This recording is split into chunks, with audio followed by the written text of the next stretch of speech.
fireworks at this House Intelligence Committee hearing today, where Republican members, to a man and woman, said the chairman, Adam Schiff, should resign. We'll be speaking with House Democrat member of the House Intelligence Committee, Eric Swalwell, Saturday on Cavuto Live. Ahead of that, Ohio Republican member of that committee, Brad Wenstrup. Congressman, good to have you. Good to be with you. It got tense in there, huh? It did a little bit. You know, let me put it this way. This was a sad day in many, many ways.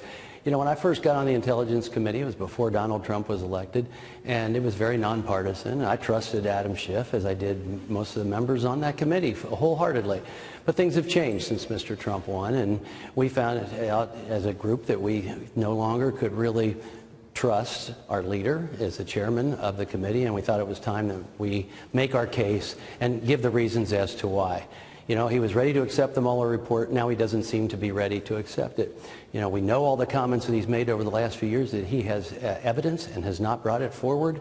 And now he wants to continue this. We have important work to do on the Intelligence Committee, and he seems more focused on going after the president in any way, shape, or form, rather than focusing on the security of our nation. Congressman, one of the issues apparently he had with the report is that it was Attorney General Barr's impression of that report. Now, everyone knew well in advance that that's how it was going to be handled. I understand where you're coming from on that. But a number of Democrats, not only Mr. Schiff, have expressed alarm that this thing could be delayed getting out for weeks and maybe longer. Now, there are perfectly valid legal reasons for that, but do you think that in this vacuum, this is the kind of thing that it breeds? Well, there may be some things there that maybe none of us like that we find out about, but I don't know that yet. But I also want to make the point that you just made, that Attorney General Barr has a process that he has to go through legally. He can't just turn over the entire thing. We will see. So you don't think he made any characterizations that were at odds with the report itself, as some Democrats have alleged? Who, Mr. Schiff?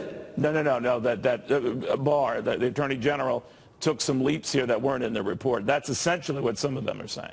Oh, well, you know, I guess that remains to be seen. But, you know, you take a look at this. Mr. Mueller had access to everything for 2 years to put his report together. And that summary was put together by Attorney General Barr and Rod Rosenstein, who's been in the middle of this as well. And they all agreed to say there was no collusion. And it wasn't that the bar wasn't met or this and that. They said there was no collusion. But that's all we've heard from Adam Schiff for 2 years. I have evidence of collusion. And at the same time, refusing to look at the FISA abuses, he hasn't mentioned that. And since he's been chairman, there's no conversation whatsoever about that. There's never been a conversation about the fact that the Clinton campaign and the Democratic committee paid for the dossier that was coordinated with Christopher Steele and Russians, by the way. If this is all about Russians... On that very point, Congressman, the president is open to Lindsey Graham's idea. He was just with us a few minutes ago to call for a special counsel to review how this whole probe started. Are you open to that? Do you agree with that? Absolutely. Absolutely. The American people deserve to know this. Let's really take a look at how this whole thing got started. I mean, you know, I make the case about Mr. Cohen. Mr. Cohen, you lied to Congress. That's your fault. But you wouldn't have even been in front of Congress if this whole fantasy story hadn't started with that dossier. And Mr. Putin must be very thrilled to know that the FBI and DOJ took it and ran with it and divided America even further.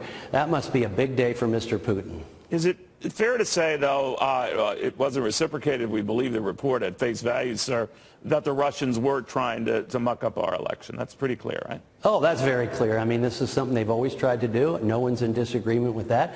There's technologies today to make it even easier for them to do that and to divide us as a nation.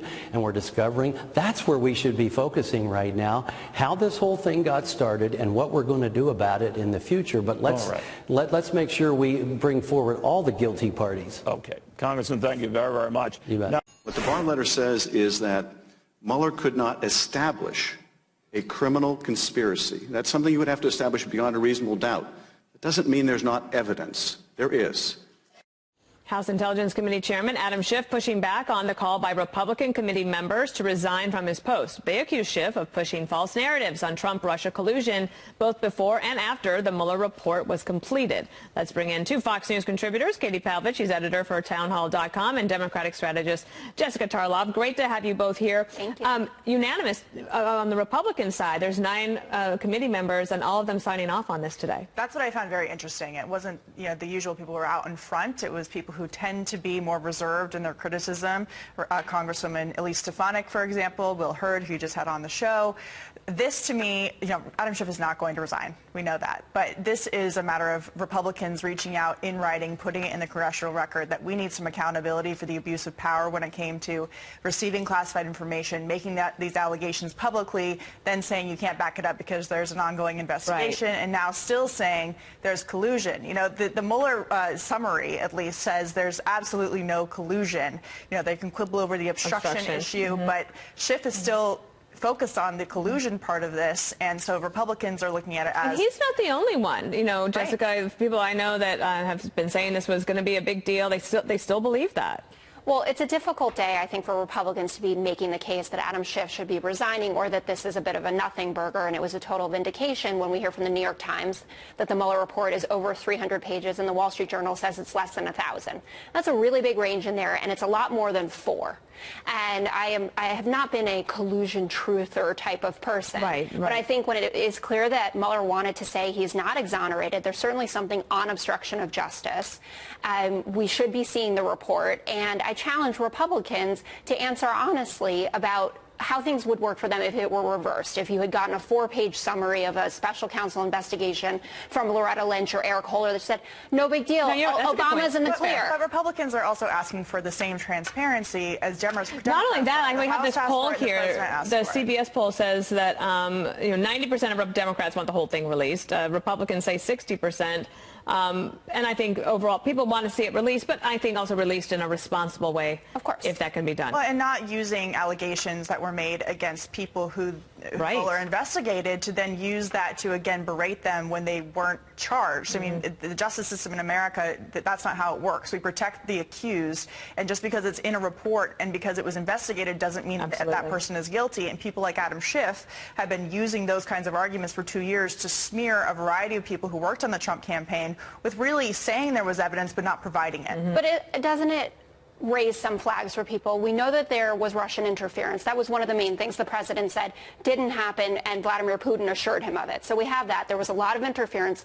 There were contacts with Trump campaign officials where they lied about it. I hear all of that, and I do think that's why people want to see the report. Because we're like all spinning ourselves But the silver lining is the Mueller summary says that the Russians did try to reach out to we all know and that. they rejected the help. Yes, and as Will Hurd said, the Republicans on the committee agree with that too. Let's move on to one other thing, because there was a Quinnipiac poll that shows a little bit of news here, I think, and Jessica, I want your take on this. Biden still at the top of the pack here at 29%. He's not even announced that he's running yet. But the other number that was a surprise for some people is that Pete Buttigieg, who is from Indiana, he's the mayor of South Bend, he's got a big bump, and now he's tied with Elizabeth Warren, who's been on the scene for so many years. Yeah, your thoughts on that? Absolutely. Mayor Pete has been on an absolute media blitz that has been an unequivocal success. The interview that he did with the Morning Joke crew went absolutely viral. Mika and Joe were both talking about they hadn't heard a response to an interview like that since they had then Senator Barack Obama come and visit them. Pete has always been compelling. I've been paying attention to him since 2015 when he spoke out against the religious liberty law in Indiana. He is leading with policy, which is important, and with his faith. And he's making a very important case against Mike Pence and other evangelical Christians that are supporting President Trump and his agenda. What do you think, Katie? I think he's been able to define himself. So the question about him was about low name ID. He's been able to get himself into the race as an outsider. And in some of these interviews, he talks about wanting to bridge the gap between the LGBTQ community and Chick-fil-A, right? So trying to come together and like, let's just eat some chicken. Yeah, we all like chicken, forget the rest, forget the politics. His outsider appeal is good, and I would just say Elizabeth Warren seems to be completely done. Can I just add to that? Jumping from the 1% to the 4% is a really big deal because there are 10 people kind of hanging around 1%. So the debates are going to be interesting, of course. It's great to have you in studio here, Katie Pavlich and Jessica Tarlov. Thank you.